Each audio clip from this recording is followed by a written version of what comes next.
বজ্রপাত হলে উঁচু গাছপালা বা বিদ্যুতের খুঁটির নিচে আশ্রয় নেওয়া যাবে না। ধান ক্ষেত বা বড় মাঠে থাকলে তাড়াতাড়ি নিচু হয়ে যেতে হবে। বজ্রপাত হওয়ার উপক্রম হলে কানের আঙুল দিয়ে চোখ বন্ধ করে নিচু হয়ে বসতে হবে, কিন্তু মাটিতে শুয়ে পড়া যাবে না। বাড়ির ছাদ কিংবা উঁচু স্থানে থাকলে দ্রুত সেখান থেকে নেমে যেতে হবে। বজ্রপাতের সময় বাড়িতে থাকলে জানালার কাছাকাছি থাকা যাবে না। বজ্রপাত ও ঝড়ের সময় বাড়ির ধাতব কল, সিঁড়ির রেলিং, ধাতব রেলিং, এমনকি ল্যান্ডলাইন টেলিফোনও স্পর্শ করা যাবে না। বজ্রপাতের সময় বৈদ্যুতিক সংযোগযুক্ত যেমন টিভি, ফ্রিজ, কম্পিউটার জাতীয় যন্ত্রপাতি সুইচ বন্ধ করে এগুলোর প্লাগ খুলে ফেলতে হবে। বজ্রপাতের সময় নদী, পুকুর, জলাবদ্ধ কোনো স্থানে থাকা যাবে না।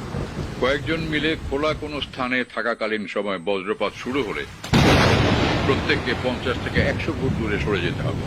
চামড়ার ভেজা জুতা বা খালি পায়ে থাকা খুবই বিপজ্জনক। এই সময় বিদ্যুৎ অপরিবাহী রাবারের জুতো ব্যবহার করতে হবে।